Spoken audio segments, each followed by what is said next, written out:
and welcome. I'm Zombie Kitty, and yeah, no jump scares, no horror games today. So Free Guy has been out for a few days now in the UK. I saw it on opening day. My non-spoiler written review will be out at some point soon, I think by the end of the week, and that will be on Jump Cut Online. However, that is non-spoiler. I did want to talk about spoilers from the film. And originally I was going to do a written article on my own website, but actually I thought, nah, I'll feel more comfortable actually just splurging, that's a weird word, say my thoughts on the spoilers. Let's not use that word, that was a terrible thing to say. So how I'm going to do this is I will just say my overall thoughts on the film at the moment, and then I will put a warning in just before I go into spoilers, and then we'll talk about spoilers and everything, because there's a few things I want to talk about and I have thoughts on. So firstly, if you don't know what Free Guy is, it is Ryan Reynolds' new film. He plays an NPC, a non-playable character in a video game, doesn't realise it, and then essentially breaks his own code and decides he wants to live his own life. There's obviously a lot more to it, but non-spoiler wise, that's the premise. He's an NPC that suddenly becomes self-aware. Like, that's the very scratching the surface basic plot of the film. It's fantastic. It's another film that unfortunately got delayed due to the pandemic, and I think it was supposed to be released last year on like Independence Day weekend. Which, thinking about it now, I think it would have actually done really well, even if it had been released at that time without any issues. It didn't have any other competitors against it, and it is a fantastic film. Like, it's heartwarming, it's funny, there's a really good message behind it as well of living your own life and doing what you want to do, which I really, really liked. And there's also a really nice love story behind it as well. There is a lot in this film, but it all works out really well. The pacing is really good as well, and it never feels like it's trying to do too much. Like, I also never got bored throughout it as well. Like, it's constantly entertaining. Ryan Reynolds, as always, is fantastic as Guy, the NPC. And it's interesting that he's really kind of come a long way since playing Deadpool in 2016. And he seems to always take on that kind of acting in every other film that he's done. But it still seems to work. Even in Detective Pikachu, he takes on that sort of cheeky sass, I guess. And that nature into Detective Pikachu, and it works. And it's the same here. Like, he plays a very sort of innocent, naive character who has development once he learns what he really is, and he's good at it. And even in serious moments, because there are a couple of serious moments in this, he's good at that as well. Like, he is really, really good at this. And I haven't got bored of the whole Deadpool persona type thing yet. Like, I haven't got bored of that yet. It still works, and he still manages to make it work for every film that he's in. This also feels like a film that was written by people who have a love for video games, but also understand the problems with the industry, which I will go into spoilers.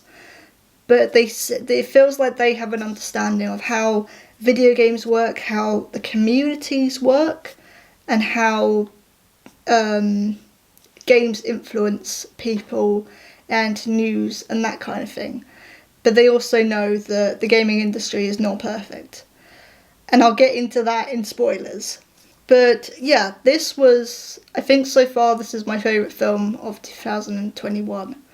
Which is saying a lot, considering that I also said that about Spiral from the Book of Saw and the Suicide Squad. But this was fantastic, and despite the delay, And despite not going on to Disney Plus, seeing as this is a 20th Century Fox film, which is now owned by Disney, it wasn't put onto Disney Plus because I think a lot of people wanted it to be put on the streaming service after it was delayed multiple times. But I don't really feel that matters. This was a fantastic film.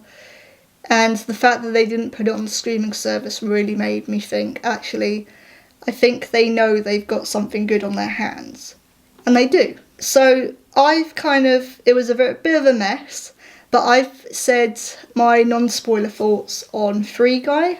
I think it's a fantastic film. If you haven't gone to see it yet and it's available in your country, I would really recommend it. Especially if you're into video games and stuff. It would be interesting to see what someone who has no interest in video games, never watches YouTube or Twitch or anything like that kind of thing. It would be interesting to know what they would think of it. Because there's definitely a few gaming references in here as well, which again I'm going to go into in a minute. But it'll be interesting to see if they'd get the same enjoyment out of it as per se, as someone who plays video games. It'll just be interesting to see. But I'm going to get on to spoilers. I would really highly recommend Free Guy. And yeah, let's go on to the spoiler section.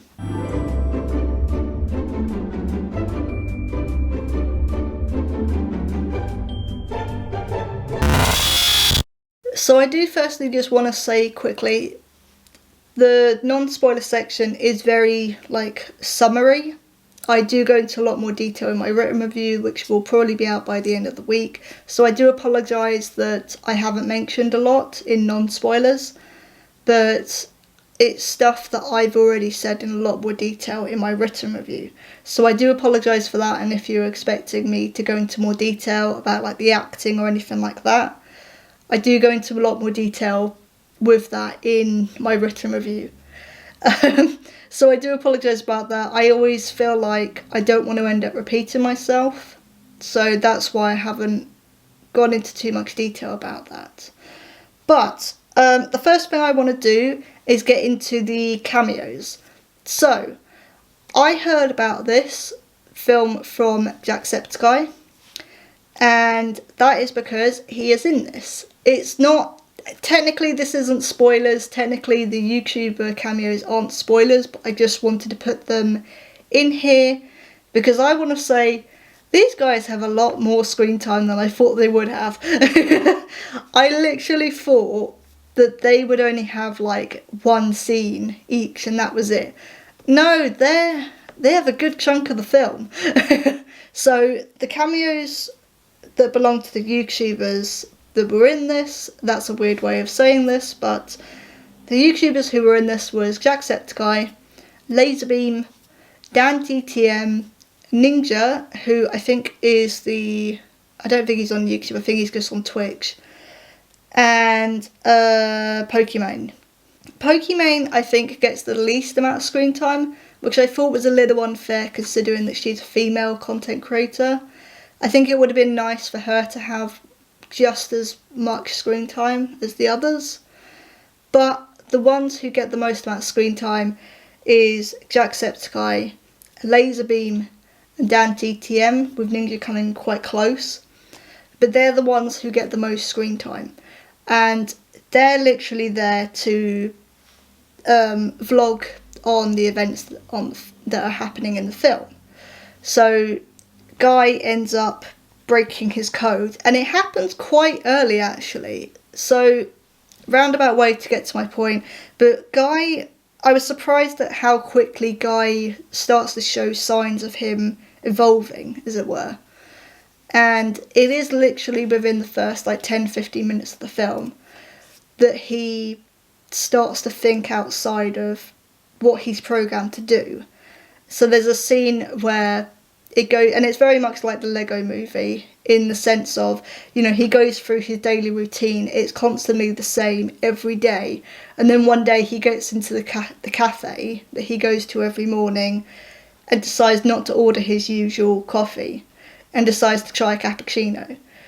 And the way that that is executed is really good, because the camera starts going weird and it starts doing a Dutch tilt as he tries to do something different, and everyone else is like, what the hell are you doing?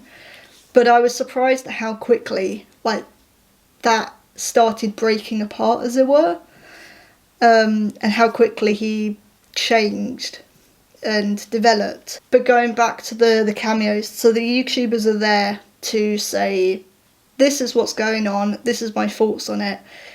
And I quite like the fact that there are YouTubers and Twitch streamers in this, because, and films have had this before, where they'll have a particular character who, let's say, has a particular profession or even disability or something like that. And the amount of people who have gone, well, why didn't you just hire someone who, you know, has this profession or has this disability already? So I do like the decision to, you know, if you want YouTubers or people to play YouTubers and live streamers to have these particular scenes in, just hire YouTubers. Like, we, you know, especially the people that they did end up hiring for the cameos, they've done this stuff for a long time. They've been on this sort of platform for quite a few years now. They know what they're doing. And they also know how to perform in front of a camera. So it kind of seems like a no-brainer. Like, if you're going to get YouTubers, just hire YouTubers instead of hiring actors to play YouTubers. So I did like that. And it gave it some more realism, like authenticity. Like, it made you believe that, yes, this was actually happening. Yes, these are real videos that are happening. So I did like that as well. But the other cameo that I was actually quite surprised by was, I think Chad Michael Murray was in this. So he is an avatar of a YouTuber or a live streamer who finds Guy after he's already gone off on his own. And this was great. So I didn't expect to see Chad Michael Murray in this, but he was great. He plays like someone who's a bit out there, let's say. But that was quite funny. Looking on IMDb as well, the other cameos that were there was Tina Fey is the voice of that particular gamer's mum, not the actual body model, but the voice. Hugh Jackman plays the masked robber that Molotov Girl talks to, which I recognised the voice when I heard it, but I couldn't place who it was. I couldn't place at all who it was. But it was amazing to see the cameos that were in this. And again, there were some that I wasn't expecting, which I quite liked. And they also weren't in the trailers. Like, the YouTubers were in the trailers, but like someone like Hugh Jackman was not in the trailer at all. So I didn't expect that. So the other part that I briefly went into my written review but haven't gone into too much detail on is there is a love story within this. So in the real world, one of the guys who is working at the development company of the game that Guy is in, called Free City, one of the characters works at this particular development company called Keys. So he's played by Joe Kerry, who was from Stranger Things. And him and another girl called Millie, played by Jodie Comer, her avatar is the Molotov Girl. They were both developers of another game called Life Itself. And Millie is actually suing that particular development company because she believes that they're using the code from Life Itself to make Free City, which turns out to be true, which is why Guy ends up getting sentience, I guess. The idea of Life Itself is that the characters will develop and evolve, becoming essentially self-aware in their own being, and that's what happens to Guy, and that's proof that Life Itself is within Free City, like the coding of it. But also, there is a love story between Millie and Keys, and the real world plot and the gaming plot are just as important as to each other. Like, they support each other really well. And it's not until you get to the ending and find, like, Guy was basically a personification of Keys, and his NPC doesn't sort of break and evolve until he meets a girl, and he based the girl off Millie. So that's why Guy sees Molotov Girl and immediately goes, oh, that's the girl of my dreams. Because Keys made them that way. As well as this, the Mariah Carey track, I think it's called Fantasy, has been in all of the promotional material for Free Guy, which I thought was a little odd, but I thought, okay, maybe it's just for the promotional material. No, there's a meaning behind that as well. So this Mariah Carey track is actually a backing track for the game, which I also quite liked as well, because I've played games like Spyro, Crash Bandicoot, you know, all these other games where they have constant music behind them, and this is no different. Free City has music behind it, a backing track, and the backing track that is the majority is this Mariah Carey track, which I really, really liked, and they only seem to use a small amount of pop songs for the tracks for the game, so it made it feel like a real game as well. But that song is Millie's favourite song, so Keys put it in there for her. So again, there's a lot going on in this film, and this is what I mean by it has a lot to offer. There's a lot of details in there, but it all comes together in the end, and it all works, and it all makes sense. Like, everything is in this film for a reason. It's not just put there for, you know, just because. There is a reason behind it, and there's a reason why it was put in there, all the way down to the songs and the tracks that are picked, which I really, really liked. It was a really cool and a really good attention to detail, and it really showed the writers sort of cared about what they were writing about and what they were putting into the film. It all has symbolism and it all has meaning behind it, which I really, really liked. The other thing as well is that, yes, Free City is a game, and in the real world they do show what this game actually looks like to us, to the players. And that actually I really liked as well. The CGI looked really, really good. In terms of it looking like a game, it looking like a GTA type game, you know, a Fortnite type game, that kind of thing. It looked as if it would be a game that would be released nowadays. So again, I found that quite convincing. And even there's small details in the background as well, which felt like, you know, it'd be a real game. So when Guy first picks up the glasses and sees all this, you know, video game stuff around him, like new mission, this is where the gym is, this is where the bank is, which again is something that's in GTA. But he goes to check his bank account, and in the background there's a player who's just randomly running in circles or running against particular bits or running against the wall, and he just keeps running into that wall, but it's lag. Like, it's showing that the player is lagging or like jumping a bit because of poor internet connection, which is definitely something I've dealt with with streaming and stuff. And it is something that's in the background, but it's there. And it was a small moment, but it was something where I was like, okay, they understand video games, they understand how live video games work, and they understand that also players may have some crap internet connection, so this stuff will happen. Lag is a thing that happens. So I did appreciate that as well, even if it was just a small moment. So the last thing I want to talk about, which was near the end, and unfortunately Ryan Reynolds did spoil it on his YouTube channel, I think a day before the film came out, is a character called Dude.